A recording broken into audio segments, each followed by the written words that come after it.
एक समय की बात है। रायपुर नाम का एक सुंदर सा गांव था। उस गांव में एक गरीब परिवार रहता था। उस परिवार में 3 लोग रहा करते थे, रघु, उसकी पत्नी मधु और उसका एक बेटा आरव। रघु बहुत ही मेहनती था।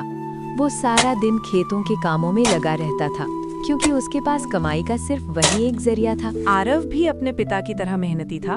बचपन में ही उसने जिम्मेदारियों का बोझ उठा लिया था। लेकिन महंगाई हर दिन बढ़ रही थी। मेहनत उतनी ही थी, पर आमदनी कम होती जा रही थी।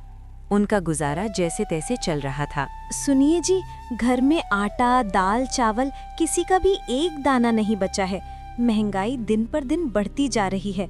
अब क्या होगा? शाम को खाने के लिए कुछ भी नहीं है। एक दिन रघु ने हद से ज्यादा मेहनत कर ली। पूरा दिन बैलों के साथ खेत जोतने के बाद जब वो घर लौटा तो उसके कदम लड़खड़ा रहे थे। वो बिना कुछ बोले चारपाई पर गिर पड़ा। हे भगवान, इनका शरीर तो जल रहा है। इतना तेज बुखार। आरव, बेटा जल्दी आओ, अपने पिता को देखो। आरव दौड़ कर आता है, पिता के माथे पर हाथ रखता है। अम्मा, बाबूजी तो बहुत तप रहे हैं। बेटा, बिना समय गवाए डॉक्टर को बुला लाओ, मुझे बहुत डर लग रहा है। आरव डॉक्टर को लेकर आता है। डॉक्टर रघु को देखता है। उसकी आंखों में चिंता साफ दिखती है। ये बीमारी नहीं, मजबूरी का नतीजा है। सारा दिन बिना खाए पिए तेज धूप में काम, शरीर ने जवाब दे दिया है। मैं दवा दे रहा हूँ, लेकिन इन्हें कुछ दिन पूरा आराम चाहिए। ये सब बोलकर डॉक्टर अपनी दवा देकर वहाँ से चले जाते हैं। घर में एक अजीब सा सन्नाटा फैल जाता है। अगली सुबह रघु दवा खाकर उठता है और हल की ओर देखने लगता है। मधु, मुझे खेत जाना होगा। फसल मेरा इंतजार कर रही है। नहीं जी, कृपया ऐसा मत कीजिए। डॉक्टर ने मना किया है। आपकी जान सबसे जरूरी है। अगर मैं काम नहीं करूंगा तो इस घर में चूल्हा कैसे जलेगा? हमारे बेटे को क्या खिलाएंगे? दरवाजे के पास खड़ा आरव ये सब सुन लेता है। उसकी आंखें भर आती हैं। वो बिना कुछ कहे घर से बाहर निकल जाता है। आरव भारी कदमों से जंगल की ओर बढ़ता है। हे भगवान, हमने कभी किसी से कुछ नहीं मांगा। मेहनत ही हमारी ताकत थी, लेकिन अब सब टूट रहा है। पिताजी बीमार हैं, घर में अनाज नहीं है।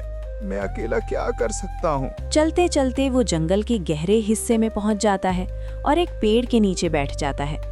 अचानक ठंडी हवा चलने लगती है। अचानक से इतनी तेज हवा कैसे चलने लगी? तभी अचानक से एक आवाज सुनाई देती है। इतना दुख चेहरे पर लेकर जंगल क्यों जा रहे हो भाई? आरव डर के मारे खड़ा हो जाता है। इधर उधर देखने लगता है और घबरा कर बोलता है, कौन है यहाँ पे? तभी वो देखता है एक नीला सा भूत अचानक से उसके सामने आ जाता है। कौन हो तुम? डर मत, मैं हूँ चटपटा भूत। तेरे दिल की आवाज मुझे यहाँ ले आई। हम गरीब हैं, खाने को कुछ नहीं। पिताजी बीमार हैं, मेहनत की फिर भी किस्मत ने साथ छोड़ दिया। अब समझ नहीं आ रहा क्या करूं। तो प्लीज मुझे मत खाना, मैं पहले ही बहुत परेशान हूँ, मुझे छोड़ दो। आरव की बात सुनकर चटपटा भूत गंभीर हो जाता है और देखते ही देखते वो गायब हो जाता है। आरव भी वहाँ से जंगल की ओर चल पड़ता है। उसी पल जंगल के रास्ते से एक गरीब सा बूढ़ा आदमी आरव की ओर बढ़ता है। जंगल की उस खामोशी के बीच आरव के सामने खड़ा वो गरीब सा बूढ़ा आदमी बड़ी नम्रता से बोलता है, बेटा, क्या तुम मेरी थोड़ी सी मदद कर सकते हो? आरव की आंखों में पहले से ही उदासी भरी हुई थी, फिर भी वो आदर से जवाब देता है। हाँ बाबा, बताइए कैसी मदद? बेटा, ये लकड़ियों का गट्ठर है, क्या तुम इसे मेरे घर तक पहुंचा दोगे? आरव कुछ पल के लिए चुप हो जाता है। उसके चेहरे पर सोच की गहरी लकीरें खिंच जाती हैं। बेटा, अगर इसके बदले तुम्हें पैसे चाहिए हों तो मैं वो भी दे दूंगा। ये सुनकर आरव की आंखें भर आती हैं। नहीं बाबा जी, पैसों की कोई बात नहीं है। तो फिर बेटा ऐसा क्या सोचने लगे? अब आरव अपने दिल का बोझ और रोक नहीं पाता। बाबा, मेरे पिता की तबीयत बहुत खराब है। घर में खाने को कुछ नहीं है और मेरे पास इतने पैसे भी नहीं हैं कि उनका इलाज करवा सकूं या घर का बोझ उठा सकूं। बूढ़ा आदमी आरव के सिर पर हाथ रखता है, जैसे कोई अपना हो। चिंता मत कर बेटा, भगवान सब ठीक करेंगे। हर अंधेरी रात के बाद सवेरा जरूर आता है। आरव उठता है, लकड़ियों का गट्ठर अपने कंधे पर रखता है और बूढ़े आदमी के साथ चल देता है। दोनों धीरे धीरे चलते हुए उसकी छोटी सी झोपड़ी तक पहुंचते हैं। आरव लकड़ियां रख देता है। अच्छा बाबा जी, अब मैं चलता हूँ, मुझे दूसरे गांव जाना है, शायद वहाँ कोई काम मिल जाए। इतना कहकर आरव गांव की दिशा में चल पड़ता है। उसके कदम भारी हैं, लेकिन दिल में कहीं न कहीं उम्मीद की हल्की सी किरण भी है। तभी रास्ते में अचानक वही जाना पहचाना स्वर गूंजता है। तो दूसरे गांव जा रहे हो काम ढूंढने? आरव चौंक जाता है। तुम्हें ये सब कैसे पता? मैंने तुम्हारी परीक्षा ली थी आरव, ये देखने के लिए कि तुम्हारा दिल और इरादे कैसे हैं। आरव कुछ समझ नहीं पाता। जिस बूढ़े बाबा की तुमने मदद की थी वही मैं था। मैं बाबा का रूप बनकर आया था। आरव की आंखें फैल जाती हैं। हाँ आरव, वो मैं ही था। तुम दिल के बहुत अच्छे हो। चटपटा भूत आगे बढ़ता है और आरव की ओर देखता है। और इसलिए मैं तुम्हें एक मौका देने वाला है। हवा अचानक तेज हो जाती है। आरव की किस्मत अब बदलने वाली थी। चटपटा भूत अपनी हथेली आगे बढ़ाता है। उसकी हथेली में एक चमकती हुई मूर्ति होती है। आरव, ये अन्नपूर्णा माता की मूर्ति है।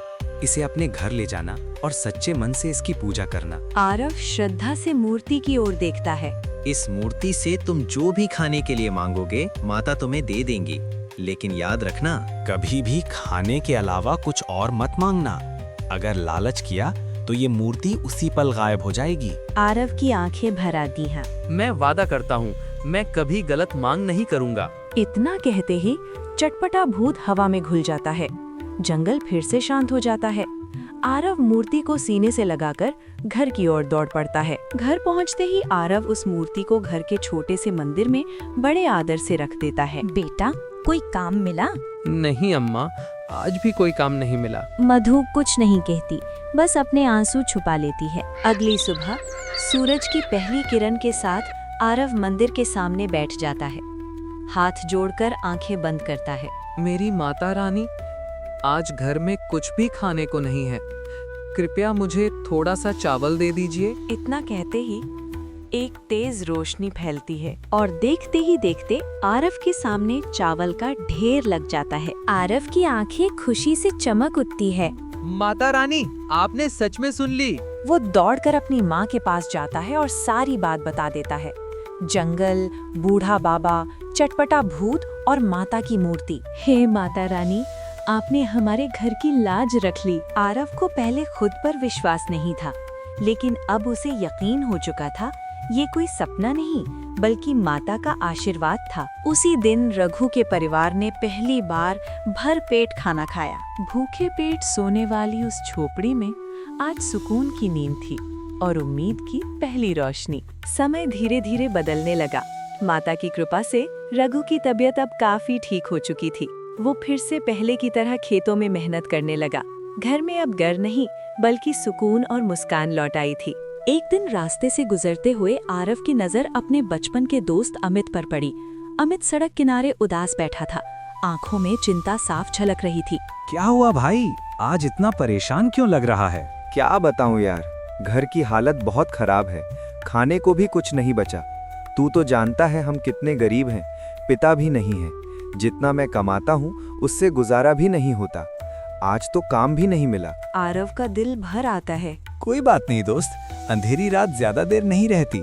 हिम्मत रख, सब ठीक हो जाएगा। इतना कहकर आरव घर लौट आता है, लेकिन उसका मन भारी रहता है। वो गहरी सोच में डूबा रहता है। क्या हुआ बेटा, आज इतना चुप क्यों है? आरव अपनी माँ को अमित की सारी परेशानी बता देता है। बेटा, जब हमें जरूरत थी तब माता की मूर्ति ने हमारी मदद की। अब हमारे हालात ठीक हैं, तुम्हारे पिता भी स्वस्थ हैं। क्यों ना तुम ये मूर्ति अपने मित्र को दे दो, शायद उसकी जिंदगी भी संवर जाए। आरव कुछ देर सोचता है, फिर आंखों में विश्वास लेकर सिर हिलाता है। आप ठीक कह रही हो अम्मा, अगर इससे किसी का भला हो सकता है तो मुझे खुशी होगी। आरव मूर्ति लेकर अमित के घर पहुंचता है और अमित को आवाज देता है। अमित, ओ अमित, बाहर आ जा दी। अमित घर के बाहर आता है और आरव के पास आके बोलता है। क्या हुआ भाई, मुझे इतनी तेज क्यों बुला रहा था और आज अचानक से मेरे घर कैसे आना हुआ? कुछ नहीं भाई, मैं बस तेरी मदद करने आया हूँ। कैसी मदद? मैं कुछ समझा नहीं। आरव अमित को मूर्ति देता है और उसे सारी बात समझाता है। याद रखना दोस्त, इससे सिर्फ खाना ही मांगना, लालच किया तो ये मूर्ति हमेशा के लिए गायब हो जाएगी। मैं वादा करता हूँ भाई, कभी गलत नहीं मांगूंगा। अमित मूर्ति को घर ले जाता है। जैसे ही वो माता से भोजन मांगता है, सामने स्वादिष्ट खाना प्रकट हो जाता है। माँ देखो, आज हमारे घर भी चमत्कार हुआ है। अमित की माँ आकर ये सब देखकर अपनी आंखों पर भरोसा नहीं कर पाती हैं। उन्हें विश्वास नहीं था कि ऐसा भी कुछ हो सकता है। ये सब देखकर अमित की माँ ने अमित से पूछा, बेटा, ये चमत्कारी मूर्ति तुम्हें कहाँ से मिली? माँ, ये मूर्ति मुझे मेरे मित्र ने दी है। मुझे तो पहले उसकी बात पर विश्वास नहीं हुआ, लेकिन ये सच में एक चमत्कारी मूर्ति है। अमित बहुत ही खुश रहने लगा और साथ ही अमित का परिवार फिर से मुस्कुराने लगता है। कई दिन खुशी से बीत जाते हैं। एक दिन अमित सोचता है कि क्यों ना वो अपने मित्र से मिलने जाए। उसका शुक्रिया अदा भी कराऊंगा जो उसने मेरी इस स्थिति में मदद की, और उससे मिल भी लूंगा। अगले दिन वो अपने मित्र से मिलने आरव के घर पहुंच जाता है। अगर तू ना होता दोस्त, तो हम आज भी भूखे होते।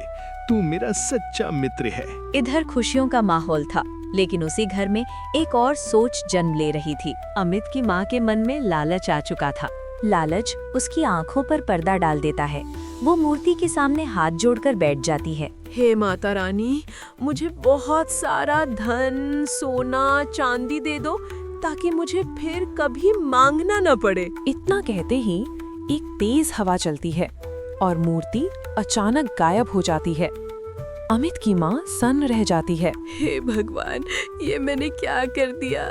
मेरे लालच ने सब कुछ खत्म कर दिया। वो रोती हुई आरव के घर पहुँचती है और सारी सच्चाई बता देती है। क्या हुआ माँ, आप रो क्यों रही हो? मुझे माफ कर दो, मेरी वजह से मूर्ति चली गई। लालच ने मुझे अंधा कर दिया। अब पछताने से कुछ नहीं बदलेगा। माता की दी हुई चीज लालच से नहीं, विश्वास से चलती है। आरव सबको समझाता है। लालच सिर्फ मूर्ति ही नहीं, इंसान का सुख भी छीन लेता है। अगर हम ईमानदारी और मेहनत से जिएं, तो भगवान हमेशा रास्ता दिखाते हैं। उस दिन सबने एक बड़ी सीख सीखी। संतोष में सुख है, लालच में विनाश।